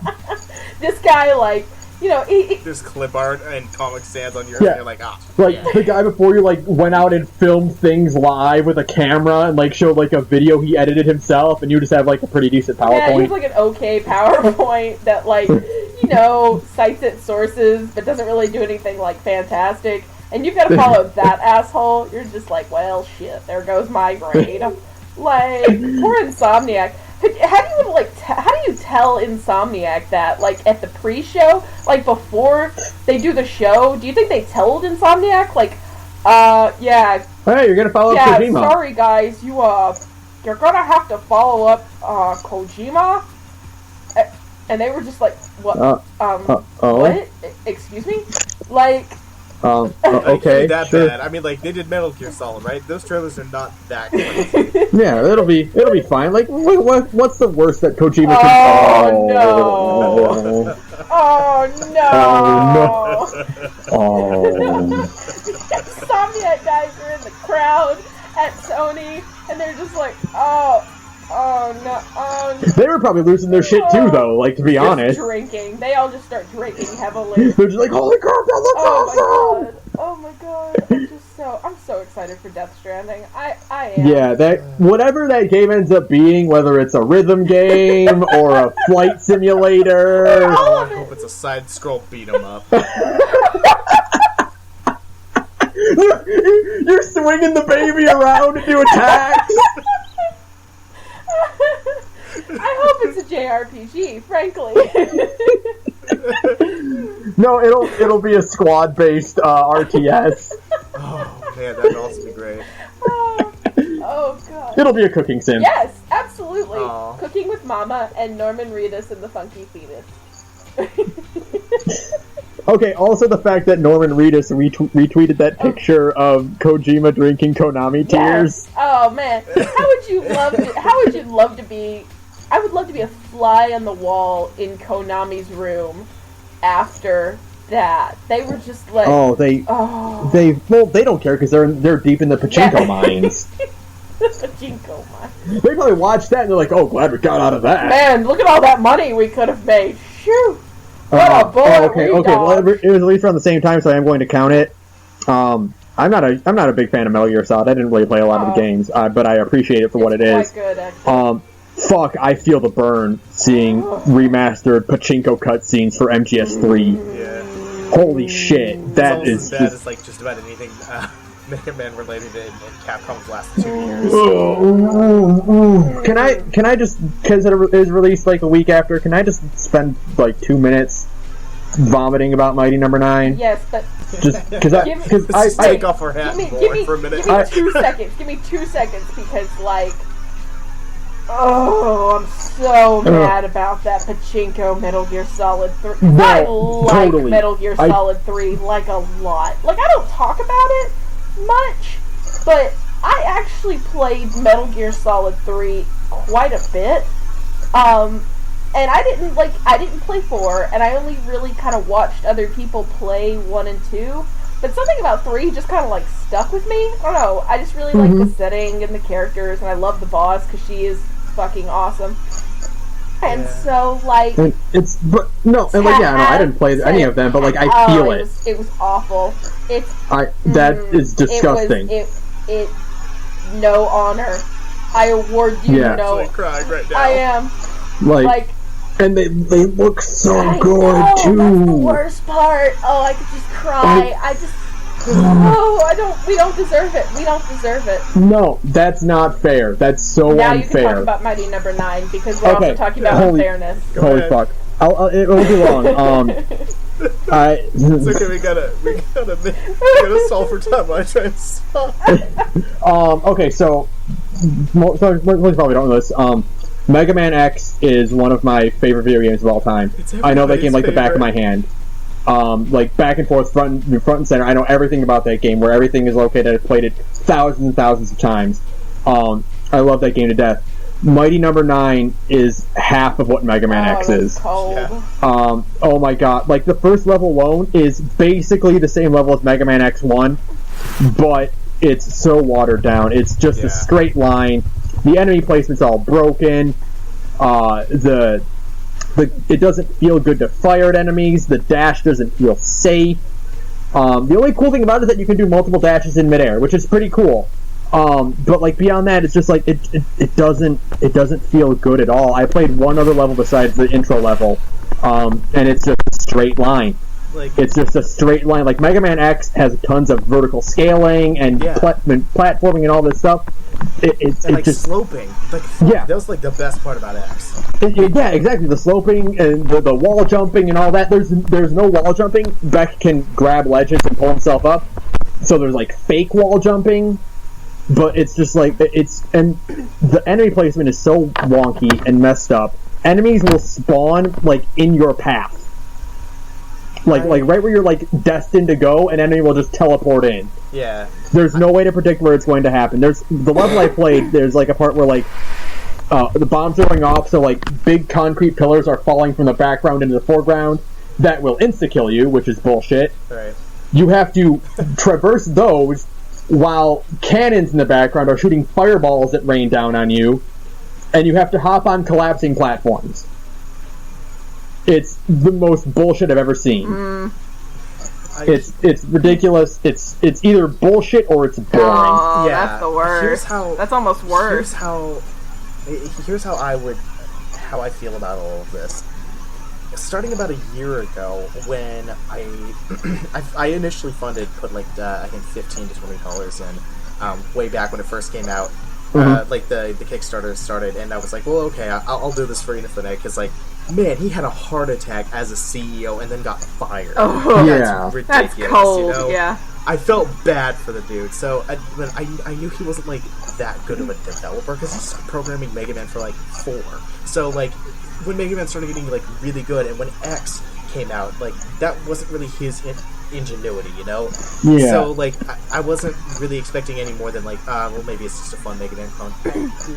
Starting about last year, when they like basically disappeared off the map about 2 months before they were supposed to release. Yeah. I was like, oh man, I am going to sit down and write down these notes and hope to God that this turns into more of a train wreck than the notes that I have, and I wish to God that I had this.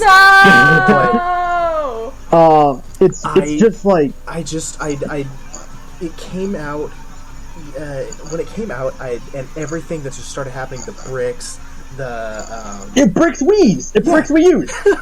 It straight up kills your Wii U. It's fantastic. Wait, what? It's so... Yeah. It will brick a Wii U. And well, it won't break it, it'll hard shut it down, and then you have to like take it in to get it fixed. What? Yeah. Yeah. Just straight up. No. It will do it, and my it doesn't God. have for all of them, but like it's so bad. And that is so bad.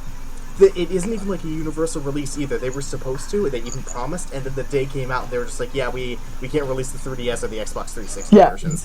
Even when the game comes out, it gets delayed. Yeah, it's fantastic. There's just so many little bits to it, and then the gameplay itself was either mediocre or like... It's so slow. The handful of levels in Mega Man that are actually hard, but more because of bullshit reasons than like actual like difficulty. Yeah. And the thing about that makes Mega Man games like really distinct is that because you can only go one way, enemy placement is so distinct and perfect. Yeah. And like the enemies are positioned exactly where they need to be a challenge, but also passable. And this just feels like they just threw enemies in haphazardly to populate the level. At least we have Shovel Knight.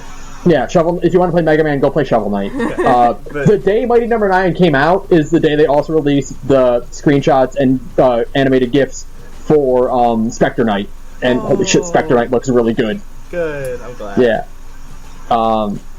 Just like, one final thing about Mighty No. 9, the cutscenes and the character models are PS1 quality. Oh, I saw those. That's atrocious. They're static models that they don't even have flapping pixel mouths. Really?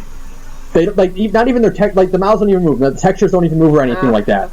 It's just characters standing around. They have a few canned animations, but it's mostly just them standing around. Low quality production through and through. In a generation where we can put out Shovel Knight and Shantae and Omi and the Blind Forest, there's no excuse for the game like this to exist. Yeah, that's Kickstarter. It's you literally, it's such a mixed bag. You either get something really awesome, or you get Mighty No. 9. Yeah, I'm so glad. But I wish there's a couple of those that I do remember that I swear I wish I could remember all of them. But there was this one note that didn't happen. That if it did, this would be the ultimate train wreck, and I would have died yesterday from choking on popcorn. And it was I was hoping to God that it would when released do a thing where they didn't actually include in the credits list any of the contributors. Oh, that would have been awesome. That would have been awesome. What are you talking about? What a train wreck that would have been. Oh, man. The special thanks of that credits list, by the way, are so long that they make up, I think, 15 minutes of the 16-minute long credits. Wow. God, so many people wanted this game to be good. So many people were disappointed. That's the way I'm putting it. Not so many people contributed. So many people wanted this game to be good. Oh, that's so tragic. And hey, at the very least, Bloodstained and Yooka-Laylee are coming out. And those games are going to save video games. Holy shit, Bloodstained looks so good. Psychonauts 2 is still happening, you know? Okay. Is it? Maybe it is, but like I don't think it got that much. The money it needed. I don't think it did, because like everybody got screwed over one too many times by refines, so nobody really bothered.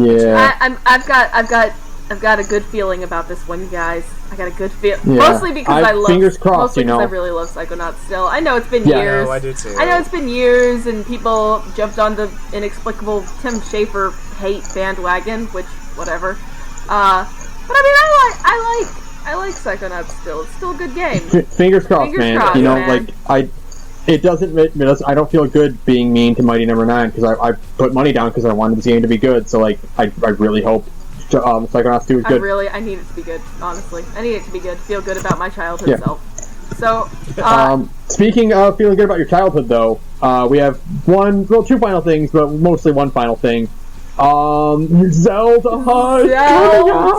Holy shit! This game is the combination of the best parts of everything that I've liked about Zelda. Several different sandbox games, from Skyrim to Dark Souls to, believe it or not, Saints Row. Dude, the game's world map is like 14 times bigger than Skyrim's. No, it's 20 times bigger. 20? Holy shit, yeah, 20. Oh my god, okay. I'm so in awe, because it is literally all it is you know you say it's a combination of all these different games. All it is to me is that it is the best part of Wind Waker, several 100,000 times larger. Like, yeah. It's the best parts of Link to the Past, of Link's Awakening, of Ocarina of Time, of Wind Waker, of Twilight Princess. Like, all the best Zelda games take all the best parts of them and put them in this. And it still got delayed again. Yeah, well, whatever, you know. You know what, like, here's the thing. I don't really mind delays that much. Like, I get it. You want the game to be good. You want to take as much time as you need to put the game out. Delay it all you want. But it better be good when it comes out. Yeah. Right? Like... Okay. I don't know. Skyward Sword was kind of lackluster in comparison to, like... Yeah. But that's something I can talk about another time, because I have... Like, I could fill 3 podcasts on that. Oh, I didn't even finish. Now, I have... and I don't even think you know this, Ben. I have kind of a tradition with other best friends, Sarah Morris, my clone, in that we always play Zelda games together. Like, it's kind of our weird thing. Ever since Twilight Princess, we just play Zelda games together for funsies. And we did not finish Skyward Sword. No, it was so boring. The final boss fight is like the best part of it, and even then, it's like you have to have at this point become really good at the combat system. And it was so... The combat was just so not fun. Like, as it turns out, a 1-to-1 ratio of movement is actually the worst idea ever. Mm-hmm. Yeah. Video games are not meant to be played like that, turns out. Because you mostly just end up making Link look like a jackass. You know? So, like, not a great idea. Man. Holy shit, this one though. This one though. The Breath of the Wilds looks like every single thing about it. I keep hearing about it is just like the music for it. Oh my god! Made me think of that one quiet moment where they slowly reveal the castle of Laputa, and I didn't even need to watch the rest of the trailer. I had to like stop and like take a moment to just take a deep breath. I hope that the computer monitor will like get me some of that good grass smell. I watched it on my lunch break at work because that's when E3 happened, and I had to be like, "Do not cry in the break room at your work. Do not cry in the break room." I almost cried at that last shot of the Master Sword. I did. Oh my god! I cried like multiple times. I'm sorry. I did. I came so close. I got a little choked up when I saw that last shot of that. I got chills. I mean, I just had goosebumps running down my arms. I was like, oh my god, this is it. We're finally here. So they put out the trailer, and then they were like, hey, let's just sit down and play the game for a half hour. Like, what an awesome idea, right? Yeah. That's the Nintendo difference. Like, that's like them. Like, let's just sit down. We'll have here's the producer, here's the developer, here's the translator. We're gonna run around and we're gonna play the game and test out the cool weapons. And holy shit, look at how much stuff you get before you even get your fucking sword. Oh my god, I'm just so. I'm so impressed with Breath of the Wild. Just everything you see from it. It's like this. It's like Zero Dawn Horizon is Sony's answer to Zelda. Breath of the Wild is Nintendo's answer to Zero Dawn Horizon. It is. It's like, oh, you think you can make Zelda? Nobody makes Zelda like Nintendo makes Zelda. Like Nintendo just officially called everybody else out who loves to work on and make sandbox games, because this put it on on 2 orders of magnitude bigger than everybody else's. Oh, absolutely. And I'm just floored by that. Oh my god! It's just everything about it is just perfect. The environmental, that scene where he's pushing the boulder down the hill to crush the enemies, or sending the bees after them. All the different items and equipment and gear you can cute get. Little animations. Your playstyle differs depending on what kind of weapon you wield. If he's not wearing boots and he kicks a chest, he grabs his toes. Yeah, he gets cold. He shivers in the equipment screen if he's not wearing warm enough clothes in a cold environment. Yeah, and you'll take damage. Yeah. Yeah, you'll slowly take damage in the cold or in the heat if you're wearing heavy armor. Amazing. I mean, just... we haven't seen the green tunic yet. That's the craziest thing. Yeah.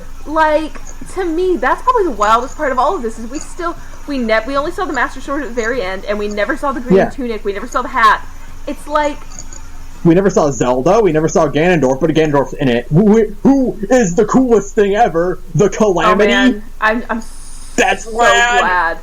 That's super Just being rad. referred to as a force of nature is really... That's cool, man. And I love that. I'm totally cool with, and I'm just so in awe of it. I'm in awe of the fact that Nintendo managed to basically win E3 on a single game, by giving us Fallout 5, The Legend of Zelda. Right, exactly. They just completely took it in at the they were the last thing of E3. And they were... That's all they had to present. They also had Pokemon, which Pokemon is Pokemon. It looks really good. It looks really cute. There's a cute Pokemon in this one. But the major... I mean, don't get me wrong. Oh my god, dog Pokemon. Oh my god. But... looks adorable. It's Pokemon. It's Pokemon. It's going to be good. There's not much to say about it. It's Pokemon. It's going to be good. Yeah. But, they literally showed up really with, 2 games, but really just 1 game. Let's be real. Yeah. They showed up to E3 at the very end with 1 game the year after Iwata died, and they were just we still have it. Floored it. And they just they floored it. I saw a screenshot the other day that the number of tweets about Breath of the Wild was the highest tweeted about thing at E3, and had 400,000 more tweets than the next thing on the list. Was the next thing on the list Death Stranding? I don't know, maybe. I actually don't know. I need to go find that list now that I think about it. But the point is, just the fact that Nintendo can still, even after the massive flop that is the Wii U, after the kind of slow build-up that was the 3DS, after all of these missteps, they are still able to go. They can still do it, man. Totally just walk right in, do their Nintendo thing, and just be like, "Hey, here's a video game." And because remember, people were always like, "Oh, they're only showing 1 game." Nintendo's not even going to barely be there. No, they stole it. It's ours. There, and I mean, more power to them, man. That was amazing. I am so. That was a bold, risky move. And it paid off so well. Oh man! It hit so E3 is always a time where it's you get hype or you build up hype for your game. With Nintendo, there's not so much hype as it's just I don't know if relief is the right word, or just contentment. It's comfort food. It's video game comfort food. It is. It's I remember the E3 where they put out Captain Toad, Treasure Tracker, and Yoshi's Woolly World, and it's oh man, these games just look happy, and it's just you feel good. Comfy. Yeah, comfort. Yeah. Sit down. Yeah. Just get your hot chocolate, get a blankie, play some video games, get comfortable. Absolutely. I still think about how comfy looking Woolly World is. Oh, Woolly World! I played it with my little cousin, and I'm just oh man, it's so happy. Amiibo, and I don't even have the game. Those amiibos are so cute, though. Oh no. They are. Have you seen them, Sarah? I have. They are adorable. They're they're precious. So fucking soft. Oh, I know. I know. I want to pick one up like super bad. I want to get one of the big Yoshi. Man. So they're not as big as I thought they were. I know, but I want a big one. Speaking of amiibo, this game Zelda uses it probably the best I've seen. Oh yeah, besides Smash Brothers. It has the Wolf Link. Yeah. Well, and it's not just tap Wolf Link in. It's you play Twilight Princess and you go to like a bonus dungeon. Really? And however many hearts you're left with after completing the bonus dungeon is what you tap Wolf Link in with. Really? Yeah. That is awesome. Yeah. So like, there's tech there. Yeah. It rewards you by it rewards you for having two completely different games by giving you a link between the two games. Like a link between worlds, you could say. Yeah. Oh, shut up. It calls you out and gives you a challenge and then rewards you. That's fantastic. I mean, it's amazing. And it looks really cute when you have Link and Link together. And I'm gonna have a dog in another game. And really, guys, isn't that all that matters? Is having dogs. Every game should have dogs. All games should have dogs. My favorite part is that Link, like Wolf Link, in juxtaposition with actual Link, you can immediately see that like Wolf Link is the exact same size as regular Link, just on all fours. Yeah. Oh man, and it's just, I mean, it's so good. I'm so impressed with how flawlessly they pulled it off, just how gorgeous it really is. The mechanic where they have like the climbing thing, where it's like you can climb any surface if you have the stamina for it. That's so cool. Oh man, that was like the best one-up to Bethesda I've ever heard. I know. You can climb any mountain, now you can literally climb any mountain instead of just walk at it and your horse will go up at an awkward, weird angle. Epona looks really cool Epona too. looks awesome, she looks, I'm hoping, the only thing I'm really hoping... Did they reveal? I'm sorry, did they reveal Epona? Yeah. Like, Epona, because that's the horse Link rides in the trailer. He runs across the bridge with Epona. Oh, was that? Yeah. That was Epona, yeah. I saw him, like, break another horse, so I just assumed it was a completely different one. No, that's Epona. That's awesome. Okay. But I am She hoping looks that, and I mean, you know, of course, it's a huge game, and we haven't seen all of it, and there's no possible way we will see all of it before the game comes out. But I am hoping, like, we still do have towns. There will be towns. Because, like... They confirmed afterwards there will be towns, there will be, you know, your classic Zelda trappings, people to talk to. Yeah, there's going to be Megaton, there's going to be Diamond City. Oh, good! Yeah, Thank God. I mean, you know, really, is it a Fallout game with only 2 cities? Yeah. No, there's gonna because Fallout 3 really didn't have that a lot. I know. Yeah. But like, it feels to me like this game is the far future of Wind Waker, with where the flooding has receded. I hope that is the case. This is what you're left with. That is definitely. I mean, really, that's the only place the timeline can go. I mean, they can't keep going further into the past because Skyward Sword was kind of the very beginning of the timeline. I have a theory that this could actually take place a little bit before the Link to the Past timeline, because there's a huge gap in between Ocarina of Time and A Link to the Past, like several, like thousands that years. Is true. There's like a good millennia. Now, isn't it? And it's this is also the one where like Ganon fucking wins. Right. Yeah. So now, isn't it? And I am a little rusty on my Zelda lore, so stay with me here. I do know that the timeline diverges between Ocarina of Time and Ocarina of Time creates the diversion in timelines because of the 7-year time skip. The time skip and the time traveling mechanics. And I know that one future created the Wind Waker world, and that is the world that progresses. I know that the God, hold on. The kid timeline turned into Majora's Mask. Right, which then turned into Wind Waker, right? No, because no, that's you're thinking of Twilight. Well, that's the Twilight Princess one. Okay. Because, like, in that child timeline, Link narcs Ganondorf, so he gets arrested before. Okay, you're right. Okay, that's true. Okay. Yeah. When you beat Ganon at the end of Ocarina of Time and you go back in time, you stop existing, so he continues to reign his terror once he comes back, and then Wind Waker happens. Okay. Yeah. So then... And then there is a third one that exists specifically if you game over in the final battle at the end. Oh! And that creates the Link to the Past timeline. Oh, okay. I didn't know that. Did not know that. They revealed that in the Hyrule Historia. I need to buy that book. I actually have that book. I just haven't read it in a really long time. I need to go flip through it because I love it. I got it as a birthday present. It's so pretty. I know. Oh my god, it's like having a piece of art on your bookshelf. It's so good. But man, Zelda, right guys? Zelda, it's Zelda, boy, guys. Just like I watched that trailer like 3 or 4 times, and I'm just like so in love with everything about it. I'm so happy. The different types of arrows, you get laser arrows. Oh my god, and just. Seeing Link with the gear on his back is also really cool. Yeah. It is really cool, and to have so many different armor options, because like one of my favorite things about Twilight Princess was that the armor was so different, like your water and your land and your... Excuse me. You got the 3 armors. You got the gold, the Zora, and the regular tunic. The magic armor. So like wildly. Yeah, they were so cool and unique, and I always thought that was such a cool thing to do, and I'm like, yes, they're really taking it to its next furthest progression, so I'm super excited for that. Now I can play Doll Maker with Link, just like my just like how I play in Fallout. Hooray! I'm so excited. And hey, voice acting. Oh my god, voice acting, right? Like actual real voice acting. I honestly, probably of everything about Breath of the Wild, that was the most surprising thing to me. And I know that seems like kind of weird, but in my life, I never thought they would do voice acting for a Zelda game. Even, like, I thought they would do every other franchise, they'd still never give voices to Zelda games, because it was just such a strange thing to do. Now, granted, Link won't talk. They already confirmed that Link won't talk, which is fair. You know, that's yeah.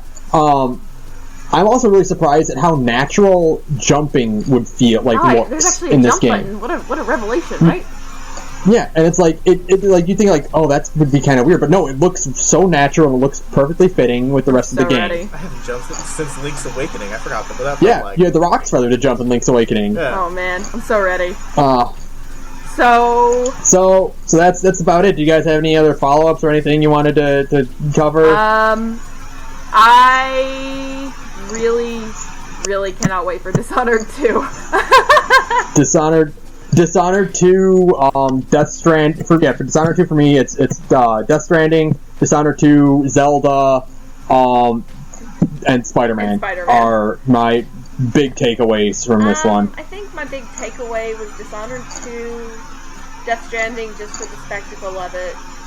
I'm trying to go through the whole list. There's so many. There was actually a shocking number of games this year. Mostly almost entirely from the Sony conference.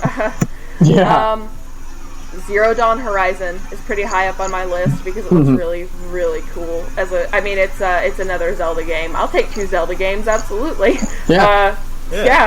And give me like a million. Yeah, right. I'll take more Zelda games. I'd never turn down a Zelda game.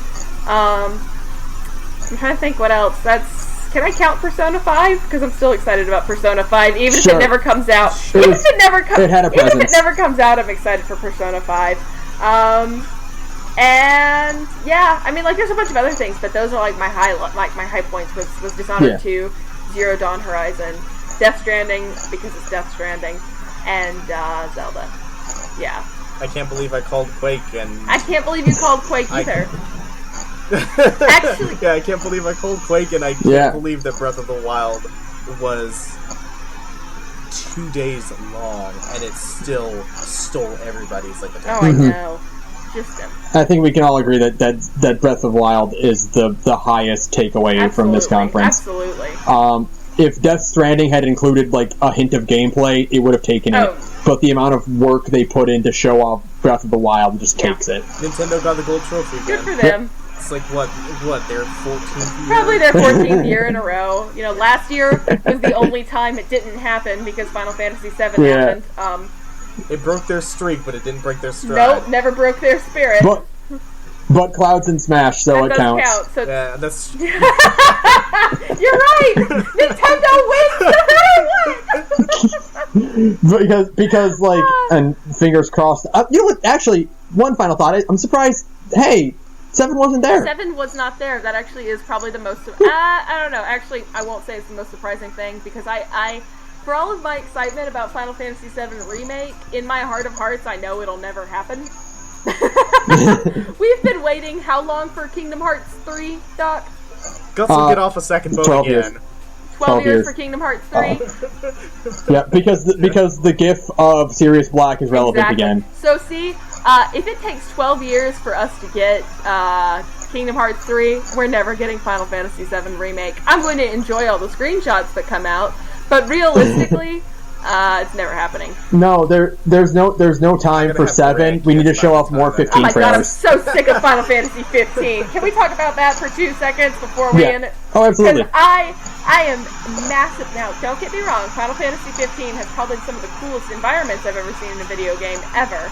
But that game looks like it's fun to play. I am so fucking ambivalent about Boy Band the game, okay? Nobody cares about NSYNC, okay? I don't really care about Sasuke and Cloud Jr. Like, there's nothing. I just wanted a fun road trip. It doesn't even look that interesting. It just doesn't. I care negative amounts about Final Fantasy 15 because they were like, oh shit, we got to put a game out. Hey, let's just overhype the living fuck out of it. So it's getting a movie and 15's got like 3 different animes and like a game, like 2 different like mini games and like comics and manga. There was a Twitter where they talked about mocapping rocks. Oh god. There's God. Hey, how about you throw that towards like 7 and Kingdom Hearts? Never. I just So yeah, I don't care about Final Fantasy 15, and so that's how we'll never, ever, ever get Final Fantasy 7, ever. The VR thing looks neat. That's pretty interesting to put a JRPG in VR. I still don't really know how that's gonna work. Yeah, I'm just like, that's noteworthy. It's more noteworthy than Call of Duty is VR. Yeah. Maybe they'll do it like, well, I mean, the really old Dragon Quest games were like FPS JRPGs because they were like first person. Oh yeah. Yeah, that's true.